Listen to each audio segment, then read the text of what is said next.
আজ সকাল সকাল বেরিয়ে পড়লাম নৈহাটি। না, বড় মায়ের কাছে যাওয়াটা হচ্ছে না, যাচ্ছি ব্লাড কালেকশানে। শিয়ালদা থেকে ধরে নিলাম মা তারা এক্সপ্রেস। এই প্রথমবার আমি নৈহাটি যাচ্ছি। তার চেয়েও বড় ব্যাপার, আমি প্রথমবার এক্সপ্রেস ট্রেনে উঠছি। বাইরের সুন্দর মনোরম দৃশ্য উপভোগ করতে করতে আমাদের ট্রেন এগিয়ে চলেছে একের পর এক স্টেশন ছেড়ে। ট্রেনে একটি জেঠুর সাথে আলাপ হলো। তার কাছে শুনে নিলাম এই লাইনে ট্রেনে তার অতীতের কিছু টুকরো কথা। তারপর বাইরের দিকে তাকিয়ে দেখি অজস্র সারি সারি রঙিন কাগজ ফুলের গাছ। গাছ দেখতে দেখতে কখন যে চোখ লেগে গেল জানি না। ঘুম ভাঙল নৈহাটি স্টেশনে। যখন ট্রেন ঢুকছে তার ঠিক ক্ষণিক আগে।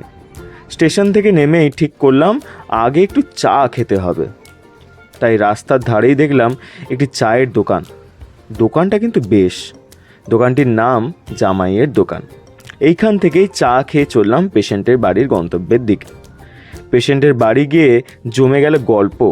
কাজবাজ শেষ, কমপ্লিট। এবার একটু গল্প করা যাক। কারণ পেশেন্টও একজন নাম করা ডাক্তার।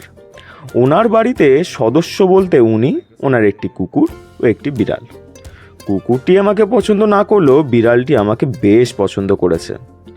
এর বাড়িটি নানান ধরনের গাছ দিয়ে মোড়া।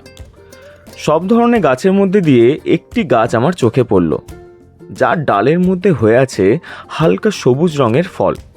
ফলটি তুলে মুখে দিতেই দেখলাম হালকা টক টক কষা কষা খেতে। ফলটির কি নাম বুঝতে পারলাম না, বাট তোমরা যদি কেউ জানো প্লিজ আমাকে কমেন্ট বক্সে জানিও। তো ওকে বন্ধুরা, আজকের মতো গল্প এখানেই শেষ। আমার কাজও কমপ্লিট। এবার আমি বাড়ি ফিরি। ভিডিওটি তোমাদের কেমন লাগলো প্লিজ আমাকে কমেন্ট বক্সে জানিও। ভিডিওটি যদি ভালো লাগে একটি লাইক করো। আর এরকম আরও সুন্দর যদি ভিডিও দেখতে তোমরা চাও প্লিজ চ্যানেলটিকে সাবস্ক্রাইব করে রেখো। চলো, টাটা।